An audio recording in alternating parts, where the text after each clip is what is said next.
जय हिंद दोस्तों, स्वागत है आपका अपने YouTube channel logy by Rohit. मैं रोहित शर्मा आज आपको पढ़ाऊंगा विधि ज़िंदगी के बाद भी ज़िंदगी के साथ भी।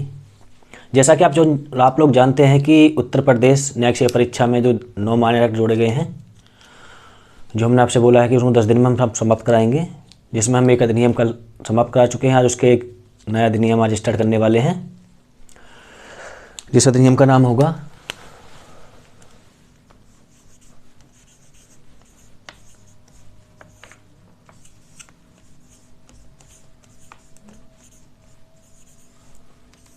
दहेज प्रतिषेध अधिनियम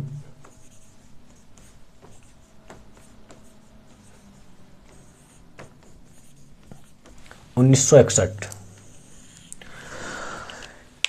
इस अधिनियम को हम थोड़ा इंटरेस्टिंग तरीके से पढ़ेंगे, ठीक है ना। एक कहानी बनाएंगे, उस कहानी में इस अधिनियम को जोड़ेंगे, उसके हिसाब से पढ़ेंगे। तो कोई समय बर्बाद किए बिना स्टार्ट करते हैं, ठीक है। देखिए, एक शहर था, ठीक। शहर में 2 राजा थे, एक का नाम ए था, एक का नाम बी था। जो बी राजा था ये बहुत ज़्यादा अमीर था, और जो ये था ये बहुत ज़्यादा गरीब था। जो अमीर राजा था उसकी एक पुत्री थी, ठीक है, इकलौती पुत्री इसको बोलते हैं। इसके एक पुत्र था। अब होता क्या है कि जो ये राजा होता है ये अपना लड़की का रिश्ता लेके यहाँ पे जाते हैं शादी के लिए। शादी इनकी तय हो जाती है। अब जो राजा गरीब होता है, इसको इस राजा के द्वारा बहुत महंगे महंगे उपहार दिए जाते हैं, ठीक है ना। और कैसे दिए जाते हैं? बिना मांगे। अब ये तो बेचारा गरीब राजा था। जब इसके द्वारा इसको बड़े उपहार दिए जा रहे थे, इसने सोचा कि यार राजा साहब ने तो बहुत ज़्यादा माल दे दिया, जब बिना मांगे इतना दे रहे हैं तो मांगेंगे तो कितना देंगे। तो उन्होंने क्या किया, एक लिस्ट बनाई, इनके पास भेज दी, ठीक है। क्या भेज दी? एक लिस्ट कि हमको ये सामान चाहिए। और भैया सामान इतना मांग लिया कि इनको लगा, जब इन्होंने ये लिस्ट पढ़ी तो उन्हें लगा सामान तो इतना मांग लिया कि हमारा तो आधा साम्राज्य इनको देने में चला जाएगा। अब इनको शादी भी करनी थी, क्योंकि इनका लड़का बड़ा योग्य था। अब इस समस्या को लेके यहाँ गए, जो पहले राजपाट में वो होते थे ना, जैसे विद्वान लोग होते थे सलाह मशवरा करने के लिए, तो उसमें भी एक विद्वान थे, जैसे चंद्रगुप्त मौर्य के शासन में चाणक्य थे। तो जो इनके प्रधानमंत्री थे बहुत दिमागदार थे, ठीक है ना। उनके पास ये अपनी समस्या लेके गए कि ऐसे ऐसे समस्या है। तो उन्होंने बहुत सोच विचार किया, तो उन्होंने फिर एक समस्या निकाली। उन्होंने कही आज तो जब एक राजा से मांग रहा है, जब ये हो जाएगा तो कल को जनता भी जनता से मांगेगी, जब कौन रोकेगा तो इस चीज़ को ही रोक दिया जाए। तो उन्होंने सोचा कि इसके लिए फिर हम एक कोई नियम बनाते हैं, ठीक है। इसके लिए एक नियम बनाया गया, ठीक। तो इस नियम का नाम रखा गया दहेज प्रतिषेध अधिनियम, ठीक है। जो शहर था वो है भारत, और जो प्रधानमंत्री है वो हमारी संसद है, ठीक। और अधिनियम का नाम दहेज प्रतिषेध अधिनियम है। कब बनाया गया? पूरे भारत पर ये एक साथ 1961 से लागू है, ठीक है। और जो एक साथ 1961 से ये पूरे भारत में लागू हो गया।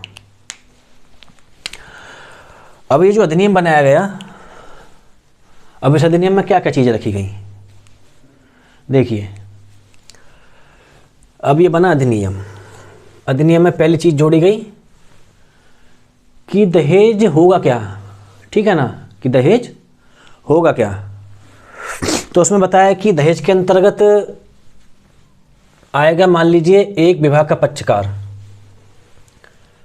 यानी कि जो राजा है, अब ज़्यादा छोड़िए, चलिए, एक पक्षकार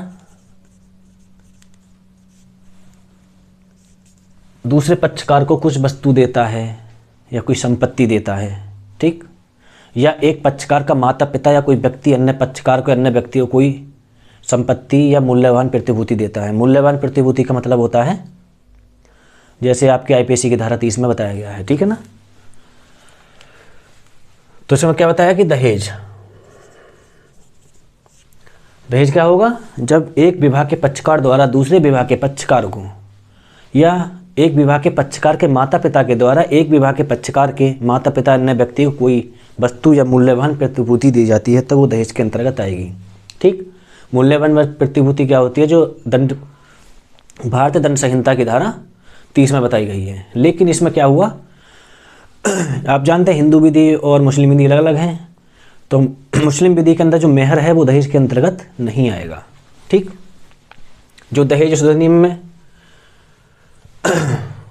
अब अधिनियम में लोग बना रहे थे तो इसके लिए दहेज रखा गया कहाँ पे, धारा 3 में। ये होगी धारा 3 के धारा 3 में ये दहेज होगा, जो हमने कंडीशन बता दी। ठीक है, अब बोला ये दंडनीय कैसे होगा, तो इसके लिए धारा 4 बनाई गई। ठीक है, बोले दहेज लेना और देना, यानी कि लेना और देना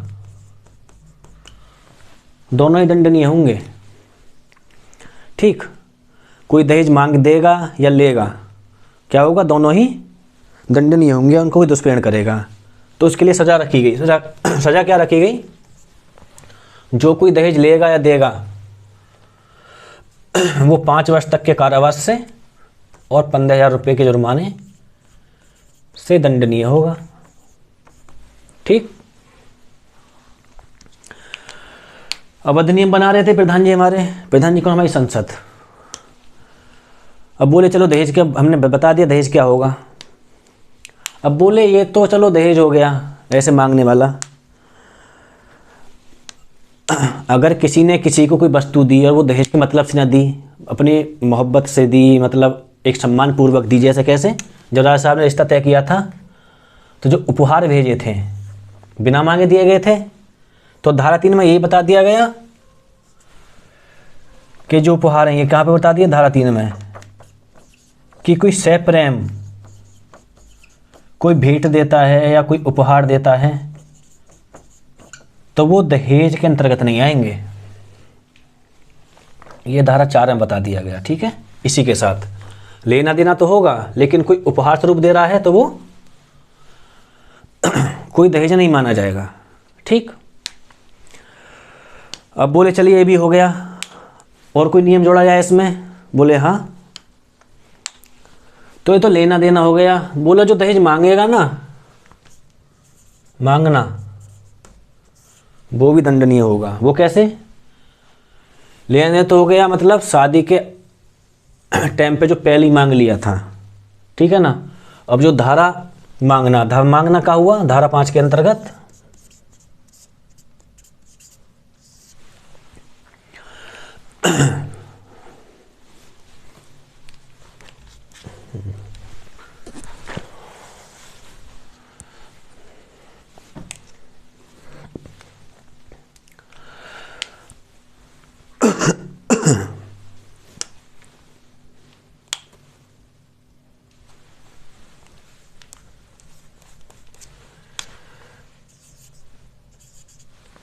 ठीक, अब बोले दहेज मांगना भी दंडनीय है।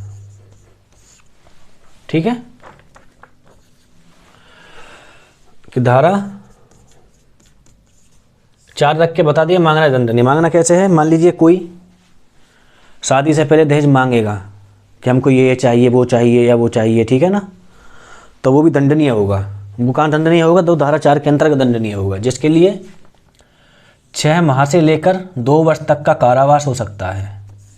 ठीक, या 10,000 रुपये का जुर्माना। यहाँ लेना देना को दंडनीय बनाया गया, यहाँ मांगने को दंडनीय बनाया गया है। अब ये प्रधान जी बोले इसमें, और ये राजा साहब बोले कुछ और नियम, बोले हाँ भी और भी जोड़ेंगे इसमें। बोले क्या, कि बोले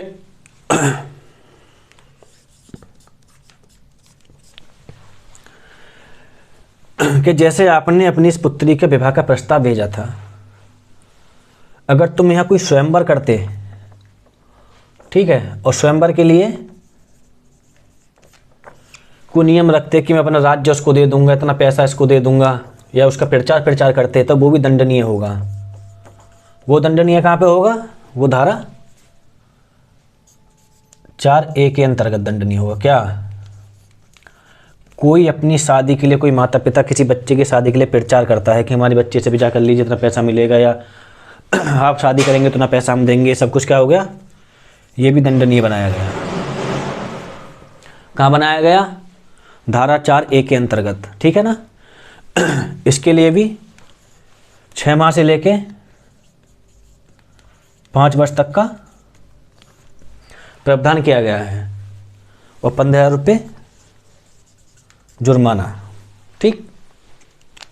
अब 4 चीज़ें इसमें रख दी गई कि दहेज क्या होगा, दहेज लेना देना भी दंडनीय होगा। दहेज लेना देना कैसे होगा वो आपको बता ही दिया हमने। दहेज मांगना भी, जब शादी से पहले दहेज मांगा जाएगा, ठीक है। और कोई प्रस्ताव देगा कि हम इतना पैसा देंगे, शादी कर लो, इतना देंगे, ये भी सब धारा 4 के अंतर्गत दंडनीय बना दिया गया, ठीक है। बोले और कोई तरीका भी है? उनने क्या एक तरीका और है। बोले अगर तुम जो अमीर राजा थे, तुम इनसे कोई करार करते, कैसा करार? कि भाई तुम हमारे लड़के से अपनी लड़की की शादी करा दो, ठीक है ना। जब करार करा दोगे तो हम तुम्हारे ऊपर आक्रमण नहीं करेंगे या कुछ भी नहीं करेंगे, ये काम करेंगे, ठीक है। अगर दहेज मांगने के लिए कोई करार होता है, ठीक, धारा 5 बोलती है क्या? धारा 5 बोलती है कि दहेज के लिए कोई करार होगा तो ऐसा करार शून्य होगा, ठीक है ना। कोई शर्त रख देगी कि ऐसा करेंगे दहेज दीजिए, तो दहेज के लिए कोई करार होगा तो वो शून्य होगा, ठीक है। अब सुनिए, इतना समझ में आया?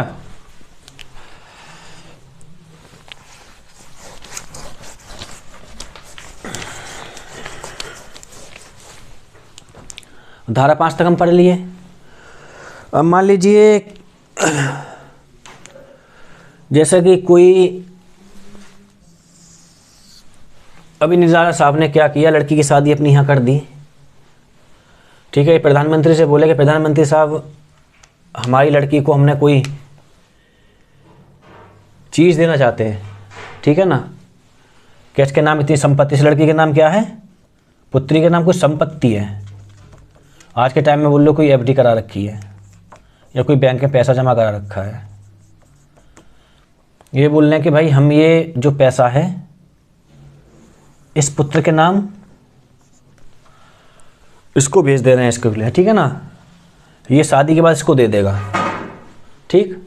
यानी कि पुत्री के विवाह के लिए, पुत्र के लिए कोई संपत्ति किसी व्यक्ति को उसके फायदे के लिए दी जाती है तब वो दहेज नहीं होगी, ठीक है ना। लेकिन वह संपत्ति उस व्यक्ति को उस स्त्री के लिए देनी पड़ेगी जिसके फायदे के लिए वो दी गई है। इसका प्रावधान धारा 6 में दिया गया है। धारा 6 बोलती है कि किसी स्त्री के फायदे के लिए अगर वो शादी से पहले दी जा रही है, ठीक है, अगर वो शादी से पहले दी जा रही है तब वो शादी की दिनांक से 3 माह के अंदर वो वापस करनी पड़ेगी। किसको?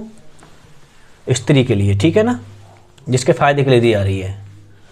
अगर वो शादी के बाद दी जा रही है, ठीक, अगर वो शादी के बाद दी गई है और जिस दिनांक को वो राशि दी गई है या जो भी उसको पहुंचाई गई कोई भी संपत्ति वगैरह, तो उस दिनांक से 3 माह के अंतर्गत उसको वो दी जाएगी। अब यहाँ लड़की, अगर ये जो पुत्री है ये अवश्य है, ठीक है, कौन है ये? अवयस्क है। और कोई संपत्ति उस व्यक्ति को दी गई है तो वो 18 वर्ष की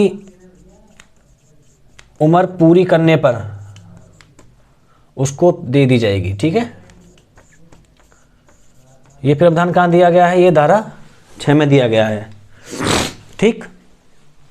हम इस कहानी से रिलेटेड पढ़ रहे हैं हम इसको। अब ये प्रधान जी बोले भाई ये नियम अच्छे हैं, बोले राजा जी ठीक हैं। बोले अब इसमें कोई और नियम जोड़ दिया जाए। अब इनके पास दिमाग बहुत होता है जो राज्य के प्रधानमंत्री होते हैं, ठीक है ना, विद्वान। बोले हाँ जोड़ेंगे, क्यों नहीं। बोले क्या जोड़ा जाए कि अपराध तो होगा, ठीक, ये अपराध होगा। ये अपराध कैसा होगा, तो उसके बारे में बोले ये अपराध संज्ञेय होगा, अजमानतीय होगा, ठीक है, और असमनीय होगा, ठीक है ना। इसके लिए धारा 8 बना दी गई। संज्ञेय की परिभाषा सीआरपीसी की धारा 2C में आप पढ़ते हैं। अजमानतीय प्रथम अनुसूची में बताए गए सीआरपीसी की में, ठीक है। और असमनीय अपराध 320 में एक सारणी दी गई है, कौन सा अपराध समनीय असमनीय है, ठीक है। थोड़ा इनको समझा देते हैं। संज्ञेय अपराध की परिभाषा क्या होती है। 3 वर्ष या उससे अधिक से दंडनीय अपराध संज्ञेय अपराध कहलाते हैं, जिसमें पुलिस अधिकारी बिना मजिस्ट्रेट के वारंट के बिना संज्ञेय अपराध करने वाले अपराधी को गिरफ्तार कर सकता है। वे अपराध संज्ञेय अपराध होते हैं, ठीक है। अजमानतीय अपराध आप जानते हैं जिनमें जमानत का प्रावधान नहीं है। वे असमनीय अपराध जिनका पक्षकार आपस में ना तो समझौता कर सकते हैं, ना न्यायालय की मर्जी से भी समझौता करके मुकदमे वापस नहीं ले सकते हैं, ठीक है ना। वो अपराध असमनीय अपराध होते हैं। तो बता दिया, दहेज के लिए जो अपराध होगा वो संज्ञेय, अजमानतीय, असमनीय होगा। इसके लिए धारा 8 बना के इसमें प्रावधान कर दिया गया। बोला ठीक है। और राजा साहब बोले प्रधानमंत्री जी से कि अपराध का सुनवाई कौन करेगा, इसका विचारण। तो बोले इसका विचारण करेंगे कौन, प्रथम वर्ग न्याय मजिस्ट्रेट या महानगर मजिस्ट्रेट। इसका प्रावधान धारा 7 में कर दिया गया, ठीक है। किस चीज का, किसका विचारण करेगा कौन, तो इसका प्रावधान कहाँ कर दिया गया, धारा 7 में। फर्स्ट क्लास मजिस्ट्रेट या आपका मेट्रोपेट जो महानगर मजिस्ट्रेट होता है वो इसका विचारण करेगा, ठीक। अब इसके बाद आते हैं, यहां तक अच्छी समझ में आया होगा। अब ये राजा जी बोले कि अब ये बताइए, सब तो हो गया।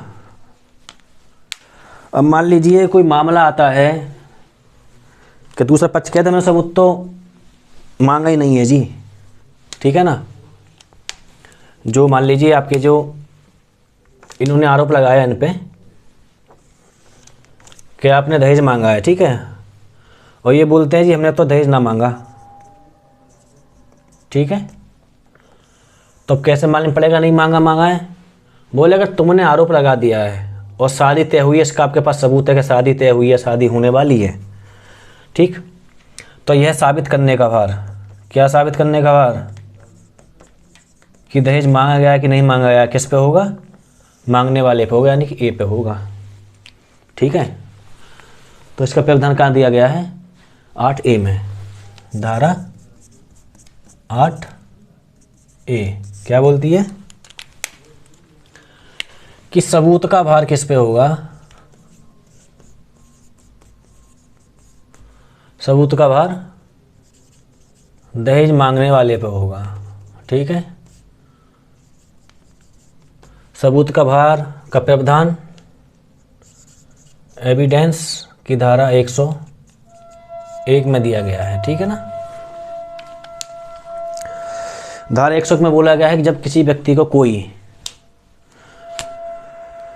जब कोई व्यक्ति न्यायालय से यह चाहता है कि न्यायालय ऐसे विधिक अधिकार एवं दायित्व के बारे में निर्णय दे जिन पर उन अधिकारों का अस्तित्व निर्भर है, जिनको वह स्वीकार करता है, तो उसको साबित करना होगा कि उन तथ्यों का अस्तित्व है।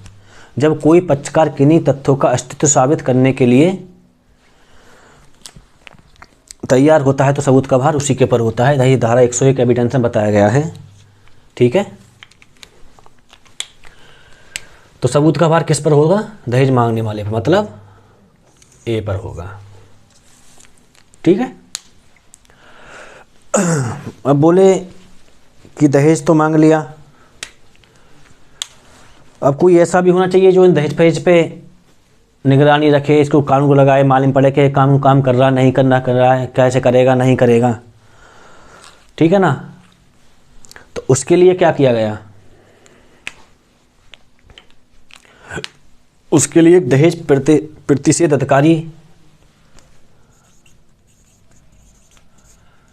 दहेज प्रतिषेध अधिकारी बनाया गया।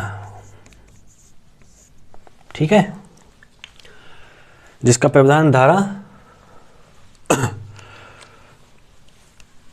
इसका धारा थोड़ा कंफ्यूजन हो रहा है।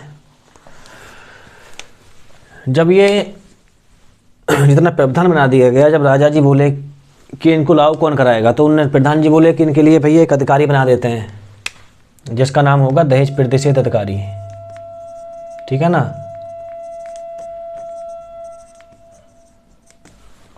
दहेज प्रतिषेध अधिकारी का काम क्या होगा?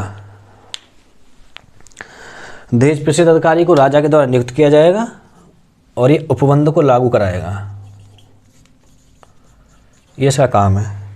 ठीक है। अब यहाँ तक तो हो गया। अब बोले कि दहेज जो बना रहे हैं हम, इसमें कुछ हमें बतन, इसके लिए कुछ नए नियम बनाने हो या कुछ करने हो तो कौन कौन नियम बनाएगा, कौन नहीं बनाएगा। ठीक है। तो जो हमारा ये था, ये तो संसद थी, भारत था, शहर, और ये राजा कौन थे? जो वाले थे, जो बनवारे थे, ये कौन थे? राज्य।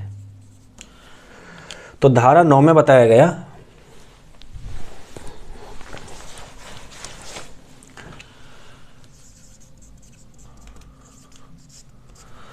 धारा 9 में बताया गया कि केंद्रीय सरकार, ठीक है ना, कौन था? ये शहर थी जिन्होंने उसको भारत माना, राजपत्र में अधिसूचना जारी करके नियम बना सकती है। ठीक है। इसका प्रावधान कहाँ गया गया?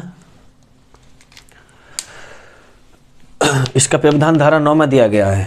जब कोई नियम बनाएगी उसको 30 दिन के अंतर्गत संसद के समक्ष रखना होगा। ठीक। तो अब ये राजा साहब बोले यार, ये अधिकार तो इस शहर ने छीन लिया हमको, जो संसद है यहाँ की, हमको क्या अधिकार हैं? बोले तुमको भी अधिकार देंगे, लो तुम्हारे लिए एक धारा 10 रख देते हैं हम आगे कि राज्य भी नियम बना सकता है। बोले लो राजा साहब तुम भी नियम बनाइए, और यहीं पे यह अधिनियम समाप्त होता है। ठीक है। जैसा कि हम पढ़ रहे थे दहेज प्रतिषेध अधिनियम, धारा 1 में बताया गया कि धारा ये अधिनियम कब क्या कहलाया गया, कब लागू होगा। धारा 2 में दहेज बताया गया कि दहेज क्या होगा, इसमें मेहर शामिल नहीं है। धारा 3 में दहेज लेना देना दोनों दंडनीय है, दंडनीय का जुर्माना का प्रावधान किया गया है। धारा 4 में दंड मांगना भी दंडनीय होगा। ठीक है ना। धारा 4A में इसके विज्ञापन में पाबंदी लगाई गई है। और धारा 5 में दहेज के लिए कोई करार किया जाता है तो वो शून्य होगा। और धारा 6 में दहेज अगर पत्नी के या उसके फ़ायदे के लिए दिया जाता है तो उसको 3 माह के अंतर्गत उसको वापस करना होगा। और धारा 7 में बताया गया है कि अपराध का विचारण प्रथम वर्ग न्याय मजिस्ट्रेट महानगर विषयवत करेगा। और धारा 8 में बताया गया है कि संज्ञेय अपराध है जब मानतीय अपराध है और यह समनीय होगा, और यह संज्ञेय है। ठीक है ना। धारा 8 में बताया गया है कि जो दहेज मांगेगा उसके ऊपर इस सबूत का भार होगा। और धारा 8B में बताया गया है कि दहेज प्रतिषेध अधिकारी होगा जो उसको बंद को लागू करवाएगा। धारा 9 में नियम बनाने शक्ति केंद्र सरकार के पास होगी, और धारा 10 में नियम बनाने शक्ति राज्य सरकार के पास होगी। ठीक। और अब थोड़ा बैठ देख लेते हैं। ठीक है ना। कल एक भाई बोल रहा था कि सर आप किताब में देख के पढ़ाते हैं, तो भाई हम बता दें किताब नहीं होती, बे एक्ट होता है। किताब बे एक्ट में बहुत अंतर होता है। ठीक है ना। चाहे हम तो विधि के विद्यार्थी हैं, लेकिन विधि के जो बड़े बड़े वेत्ता हैं वो भी वेद हमेशा अपने साथ रखते हैं, क्योंकि पूरा कानून का प्रावधान इसमें होता है। और इसमें जो भाषा होती है विधि की भाषा होती है, जिसको पढ़ना कोई आम बात नहीं होती, इसको पढ़ के हमको समझाना हिंदी में, इसलिए हम वेद हमेशा हाथ में देते हैं अपने में, ठीक है ना।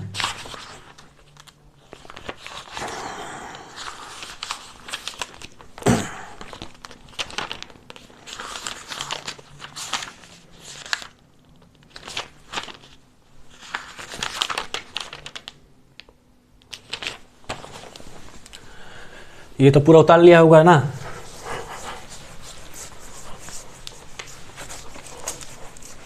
इसको मिटा देता है पूरा, ठीक।